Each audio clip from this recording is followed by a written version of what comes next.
मिट्टी की पिच हौसलों की उड़ान थी। अर्जुन के हाथों में गांव की शान थी। अपनों ने टोका और दुनिया ने ठुकराया। गुरु की सीख ने फिर जज्बा जगाया। बल्ले से दिया उसने सबको जवाब है, जीता वही जिसका सच्चा ख्वाब है।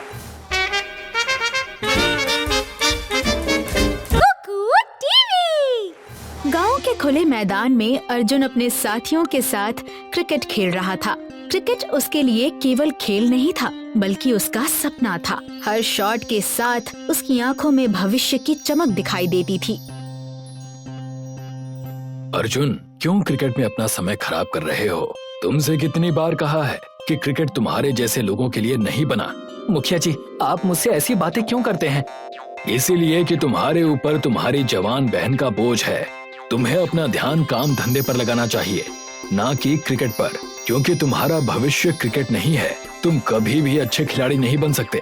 मैदान में खड़े लड़के चुपचाप मुखिया की बातें सुन रहे थे। अर्जुन की आंखों की चमक धीमी पड़ने लगी। अगर कोई खिलाड़ी बन सकता है तो वो मेरा बेटा गणेश है। जब वो बल्ला पकड़ता है तो लोग कहने लगते हैं कि ये भारत का दूसरा सचिन तेंदुलकर बनेगा, लेकिन जब तुम बल्ला पकड़ते हो तो ऐसा लगता है जैसे बल्ला नहीं, डंडा पकड़ रखा है। तुम्हें समझना चाहिए कि क्रिकेट में और गिल्ली डंडे में बहुत फर्क होता है। इतना कहकर मुखिया अर्जुन का मजाक उड़ाते हुए वहाँ से चला गया। अर्जुन कुछ देर तक वहीं खड़ा रहा और फिर धीरे धीरे घर की ओर चल पड़ा। घर पहुंचकर मुखिया बैठ गया और अपने आप ही मुस्कुराने लगा। क्या बात है पिताजी, आप अकेले अकेले मुस्कुरा क्यों रहे हैं? मुस्कुराऊं नहीं तो क्या करूं? जब भी अर्जुन को क्रिकेट खेलते हुए देखता हूं तो मेरी हंसी छूट जाती है। वो चाहे कितना भी अच्छा खेल ले, लेकिन तुमसे बेहतर क्रिकेट नहीं खेल सकता। उसके हाथ में बल्ला और गेंद गिल्ली और डंडे जैसे लगते हैं। गणेश पहले तो हल्का सा हंसा, लेकिन अगले ही पल गंभीर हो गया। पिताजी, आपकी बात सही है, लेकिन एक सच्चाई ये भी है जिसे हम नकार नहीं सकते। कैसी सच्चाई? अर्जुन वास्तव में अच्छा क्रिकेट खेलता है, बस उसे क्रिकेट की बारीकियां ठीक से नहीं पता। जिस दिन उसे कोई अच्छा सिखाने वाला मिल गया ना, उस दिन वो बहुत बड़ा खिलाड़ी बन सकता है। ये सुनते ही मुखिया का चेहरा गुस्से से लाल हो गया। गणेश, मैंने अपना बहुत समय और बहुत पैसा तुम्हारे ऊपर लगाया है। मैं नहीं चाहता कि क्रिकेट में तुमसे ऊंचा नाम किसी गरीब का हो जाए। मैं चाहता हूँ कि क्रिकेट में केवल तुम ही अपना नाम रोशन करो। आप चिंता मत कीजिए पिताजी, ऐसा ही होगा। दूसरी ओर अर्जुन निराश होकर अपने घर पहुंचा। उसके चेहरे की उदासी साफ दिखाई दे रही थी। क्या बात है भैया, आपके चेहरे पर ये उदासी के बादल क्यों छाए हुए हैं? जब भी क्रिकेट खेलता हूँ तो गांव का हर आदमी मेरी तारीफ करता है, सिवाय मुखिया जी के। वो हमेशा मुझे हतोत्साहित करने की कोशिश करते हैं और मेरा मजाक उड़ाते रहते हैं। उनकी बातें मेरे मन को बहुत चुभती हैं। अर्चना, कभी कभी तो लगता है कि मुझे क्रिकेट खेलना ही नहीं चाहिए। अर्चना ये सुनकर चौंक गई। भैया, दोबारा कभी मत कहना कि आप क्रिकेट खेलना छोड़ देंगे। आप अभी भी नहीं समझ पाए? मुखिया जी का बेटा गणेश भी क्रिकेट खेलता है। वो चाहते हैं कि पूरे गांव में केवल उसी का नाम हो, इसलिए वो आपको आगे बढ़ते हुए नहीं देख सकते। इसी वजह से वो हमेशा आपको हतोत्साहित करते हैं। अगर आपने क्रिकेट छोड़ दिया तो वो अपने मकसद में कामयाब हो जाएंगे। अर्चना की आवाज में विश्वास था। मुझे पूरा विश्वास है भैया, एक दिन आप बहुत बड़े खिलाड़ी बनेंगे। अपनी बहन की बातें सुनकर अर्जुन के अंदर फिर से उम्मीद जाग उठी। अर्चना, बस तुम्हारी बातें ही मुझे हिम्मत हारने से रोक देती हैं। तुम ठीक कहती हो, मैं अपनी पूरी कोशिश करूंगा। मैं अपनी कोशिश जारी रखूंगा। समय धीरे धीरे बीतता गया। अर्जुन अपने खेल का अभ्यास लगातार करता रहा। उसके सपनों की रफ्तार कभी धीमी नहीं पड़ी। तभी एक दिन पूरे गांव में हलचल मच गई। गांव के चौपाल पर मुखिया ने सबको इकट्ठा किया, क्योंकि वो एक बड़ा ऐलान करने वाला था। गांव के सभी सम्मानित लोगों और नौजवान खिलाड़ियों को मैं ये बताते हुए बहुत खुशी महसूस कर रहा हूँ कि इस साल हमारे गांव में पहली बार आईपीएल टूर्नामेंट आयोजित किया जाएगा। इस टूर्नामेंट में हमारे गांव की अलग अलग टीमें हिस्सा लेंगी। हर टीम अपने इलाके और मोहल्ले का प्रतिनिधित्व करेंगी। ये प्रतियोगिता केवल खेल नहीं होगी, बल्कि हमारे गांव की प्रतिभा को पहचान दिलाने का एक बड़ा अवसर होगी। इस लीग में कुल 4 टीमें हिस्सा लेंगी। पहली टीम शिवाजी 11, दूसरी टीम वीर जवान स्ट्राइकर्स, तीसरी टीम किसान टाइगर्स और चौथी टीम युवा स्टार्स क्लब। हर टीम में गांव के बेहतरीन खिलाड़ियों का चयन किया जाएगा। मैच पूरे नियमों के अनुसार खेले जाएंगे और जो टीम विजेता बनेगी उसे सम्मान, ट्रॉफी और इनाम दिया जाएगा। मुखिया की बात खत्म होते ही पूरा चौपाल तालियों से गूंज उठा। वाह मुखिया जी, आपने तो कमाल कर दिया। लेकिन विजेता तो इस बार भी मुखिया जी का बेटा गणेश ही होगा। ये सुनकर कुछ लोग हंसने लगे। अर्जुन भीड़ में खड़ा सब कुछ सुन रहा था। उसके मन में उत्साह भी था और एक डर भी। कल सुबह से खिलाड़ियों का चयन शुरू होगा। जो भी खिलाड़ी अपनी प्रतिभा दिखाना चाहते हैं वो मैदान में आकर ट्रायल दें। हर टीम का चयन निष्पक्ष तरीके से किया जाएगा। जो खिलाड़ी सबसे अच्छा प्रदर्शन करेगा वही टीम में जगह बनाएगा। अर्जुन के दिल की धड़कन तेज हो गई। उसे लगा जैसे ये मौका उसी के लिए आया है। कुछ देर बाद अर्जुन घर पहुंचा। उसके चेहरे पर उम्मीद और चिंता दोनों दिखाई दे रही थी। अर्चना, आज मुखिया जी ने गांव में आईपीएल जैसा टूर्नामेंट घोषित किया है। मैं उनकी टीम में सिलेक्ट होना चाहता हूँ, लेकिन मुझे पता है कि मुखिया जी मुझे कभी टीम में जगह नहीं देंगे। लेकिन कोशिश करने में क्या जाता है भैया? क्या मतलब? मतलब ये कि आपको मुखिया जी के पास जाना चाहिए और उनसे कहना चाहिए कि वो अपनी टीम में आपको शामिल करें। अगर आप कोशिश ही नहीं करेंगे तो मौका कैसे मिलेगा? अर्जुन कुछ देर चुप हो गया। वो अर्चना की बातों के बारे में सोचने लगा। उस रात अर्जुन देर तक जागता रहा। उसके मन में केवल एक ही सवाल घूम रहा था, क्या वो अपने सपनों के लिए मुखिया के सामने खड़ा हो पाएगा? अगले ही दिन अर्जुन हिम्मत जुटाकर मुखिया की हवेली पहुंच गया। अरे अर्जुन, तुम मेरे घर पर क्या कर रहे हो? मुखिया जी, कल आपने आईपीएल का ऐलान किया था ना, तो उस समय मेरे अंदर आपसे कहने की हिम्मत नहीं हो पाई। मैं आपकी टीम में सिलेक्ट होना चाहता हूँ। ये सुनते ही मुखिया हंस पड़ा। तुम जानते हो मैं तुम्हें सिलेक्ट नहीं करूंगा, उसके बाद भी तुम मेरे घर तक चले आए। तुम्हारी हिम्मत की तो दाद देनी पड़ेगी। खैर, ये फैसला मैं चाह कर भी नहीं ले सकता। सारी जिम्मेदारी गणेश के ऊपर है, उससे बात करो। इतना कहकर मुखिया वहां से चला गया।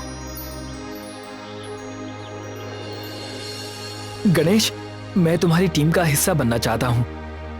गणेश हल्का सा मुस्कुराया और फिर व्यंग से बोला, तुम्हें लगता है कि 2-4 गेंदों पर छक्के मार लेने से कोई अच्छा खिलाड़ी बन जाता है? देखो अर्जुन, गांव के मैदान में बच्चों के साथ खेलना और आईपीएल की टीम में खेलना दोनों अलग बातें हैं। तुम गांव के बच्चों के साथ ही खेलो, क्योंकि तुम हमारी टीम में सिलेक्ट होने के काबिल नहीं हो। इतना कहकर गणेश वहां से चला गया। अर्जुन की आंखों से आंसू बहने लगे। वो चुपचाप हवेली से बाहर निकल आया। अर्जुन ने सारी घटना अपनी बहन अर्चना को बता दी। भैया, जो भी हो, आप हिम्मत मत हारना। मुझे विश्वास है कि एक दिन मुखिया जी और गणेश दोनों का मुंह बंद हो जाएगा। आपका खेल देखकर एक दिन वही लोग आपकी प्रशंसा करने पर मजबूर होंगे।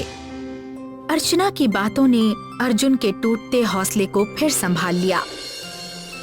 अगले दिन अर्जुन निराश मन से मैदान पहुंचा और अकेले अभ्यास करने लगा। वो बार बार गेंद फेंकता, खुद ही बल्लेबाजी करता और खुद ही फील्डिंग करता। अचानक पीछे से तालियों की आवाज आई। अर्जुन मुड़ा तो देखा एक अनजान व्यक्ति उसे ध्यान से देख रहा था। मैं जानता हूँ तुम्हारे मन में कई सवाल चल रहे होंगे। मैं क्रिकेट कोच हूँ और सच कहूँ तो तुम वाकई बहुत अच्छा क्रिकेट खेलते हो। बस तुम्हें सही दिशा की जरूरत है। अर्जुन के चेहरे पर उम्मीद की हल्की सी चमक आई।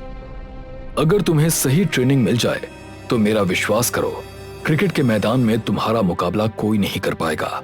तुम्हारे अंदर एक प्रोफेशनल खिलाड़ी बनने की पूरी क्षमता है। लेकिन अगले ही पल अर्जुन का चेहरा फिर उदास हो गया। लेकिन मेरे पास इतने पैसे नहीं हैं कि मैं कोचिंग ले सकूं। कोच मुस्कुराया। मैं मेहनती खिलाड़ियों की कद्र करता हूँ। तुम्हारी लगन ही तुम्हारी फीस है। मैं तुम्हें क्रिकेट की हर बारीकी सिखाऊंगा। बैटिंग की टाइमिंग, फुटवर्क का संतुलन, शॉट चयन की समझ और गेंद को पढ़ने की कला। अगर तुमने मेहनत जारी रखी तो एक दिन तुम मैदान में ऐसा खेलोगे कि लोग तुम्हें देखकर प्रेरणा लेंगे। सच में आप मुझे सिखाएंगे? हाँ, लेकिन एक शर्त है। कल सुबह ठीक 4 बजे मैदान में पहुंचना होगा। अर्जुन की आंखों में फिर से चमक लौट आई। अगले दिन अर्जुन 3:30 बजे ही मैदान पहुंच गया।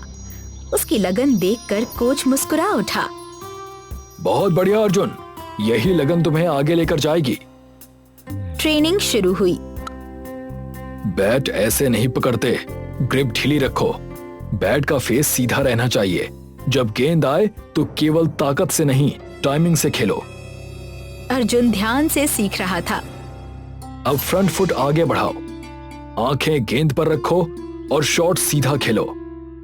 अर्जुन ने वैसा ही किया। गेंद सीधे बाउंड्री की ओर चली गई। शाबाश, यही है सही तकनीक। फिर कोच ने उसे गेंदबाजी सिखाई। गेंद फेंकते समय केवल हाथ नहीं, पूरे शरीर का संतुलन काम करता है। रन अप सही रखो, कंधे सीधे रखो और कलाई का इस्तेमाल करो। अर्जुन हर बात ध्यान से सीखता गया। कुछ दिनों में उसकी बल्लेबाजी में आत्मविश्वास आ गया, गेंदबाजी में धार आ गई और फील्डिंग में तेजी आ गई। देखते ही देखते अर्जुन का खेल बदलने लगा। अब वो केवल गांव का खिलाड़ी नहीं रहा, बल्कि एक उभरता हुआ प्रतिभाशाली क्रिकेटर बन चुका था। शायद उसकी मेहनत अब रंग लाने वाली थी। कई दिनों की कठिन मेहनत के बाद अर्जुन की बल्लेबाजी में आत्मविश्वास आ चुका था और उसकी हर स्ट्रोक में तकनीक दिखाई देने लगी थी। अर्जुन, अब तुम पूरी तरह से तैयार हो चुके हो। मुझे पूरा विश्वास है कि तुम जिस भी टीम में सिलेक्ट हो जाओगे, उस टीम को जीतने से कोई नहीं रोक सकता। ये सुनकर अर्जुन के चेहरे पर मुस्कान आई, लेकिन अगले ही पल वो उदास हो गया। सर, मैं अपने गांव की आईपीएल टीम में सिलेक्ट होना चाहता हूं, लेकिन मुखिया जी और गणेश मुझे कभी टीम में शामिल नहीं करेंगे। तुम चिंता मत करो, कल मैं तुम्हारे साथ चलूंगा। गणेश, अर्जुन को अपनी टीम में शामिल कर लो। अगर अर्जुन तुम्हारी टीम में रहेगा तो तुम्हारी टीम को कोई नहीं हरा सकेगा। तुम्हारी जीत पक्की हो जाएगी और पूरे गांव का नाम रोशन होगा। ये पहले भी आया था और मैंने तब भी मना किया था। ये कितना बेशरम है यार, जो बार बार चला आता है। मैं आखिरी बार कह रहा हूँ, मैं अर्जुन को टीम में शामिल नहीं करूंगा। कोच की आंखों में गुस्सा झलक उठा। याद रखना गणेश, तुम किसी खिलाड़ी को कुछ समय के लिए रोक सकते हो, लेकिन उसके अंदर छिपी प्रतिभा को कभी नहीं रोक सकते। एक दिन तुम्हें अर्जुन की जरूरत जरूर पड़ेगी। कोच अर्जुन को लेकर वहां से चला गया।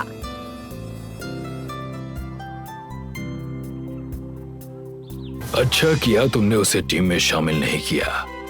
मैं देख रहा हूं कि वो रोज सुबह 4 बजे से अभ्यास कर रहा है। अगर वो तुम्हारी टीम में आ गया तो सारा श्रेय उसी को मिल जाएगा। इसीलिए तो मैंने उसे टीम में नहीं लिया। हमारा मुख्य खिलाड़ी कहाँ है? वो तो गांव छोड़कर चला गया। क्या? अगर वो चला गया तो हम मैच कैसे जीतेंगे? उसकी मौसी की बेटी की शादी है। उसने कहा कि उसका भविष्य गांव के आईपीएल में नहीं, शहर के बड़े स्टेडियम में इंटरनेशनल आईपीएल में है। पिताजी, अब क्या करें? अब केवल एक ही उपाय है, अर्जुन को टीम में शामिल करना होगा।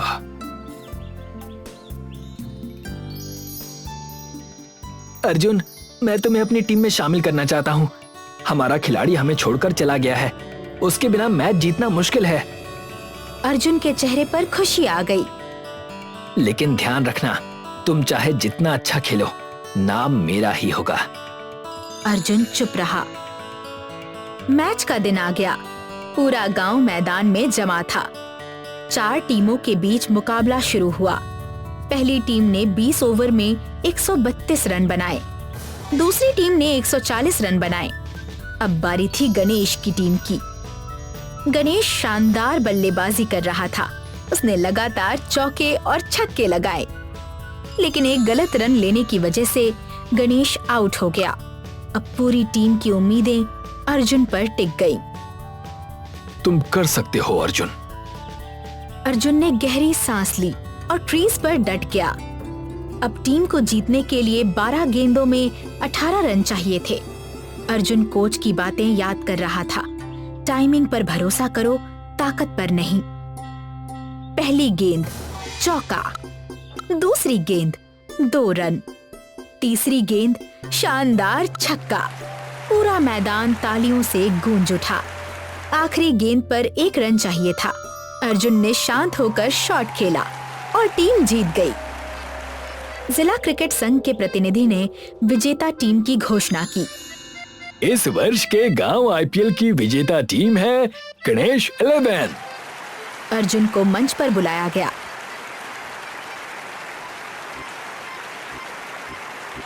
ये मेरी अकेले की जीत नहीं है, ये मेरे गांव के मुखिया जी की जीत है और गणेश की जीत है। अगर उन्होंने मुझे टीम में शामिल नहीं किया होता तो शायद मुझे मैदान पर खेलने का मौका ही नहीं मिलता। ये सुनकर गणेश की आंखों में आंसू आ गए। अर्जुन, मुझे माफ कर दो। मैं और पिताजी तुम्हें हमेशा रोकते रहे, लेकिन तुमने अपनी जीत भी हमारे नाम कर दी। मुखिया भावुक हो उठा। आज से ये ट्रॉफी तुम्हारी है अर्जुन, और हमें तुम पर गर्व है। अर्जुन मुस्कुराया। उसके सपनों ने आज मैदान में सच का रूप ले लिया था। कभी-कभी सबसे बड़ी जीत ट्रॉफी नहीं होती, बल्कि वो विश्वास होता है जो कठिन शब्दों और ठुकराए हुए अवसरों के बावजूद टूटता नहीं, क्योंकि सच्चा खिलाड़ी वही होता है जो खेल से पहले इंसानियत जीतता है।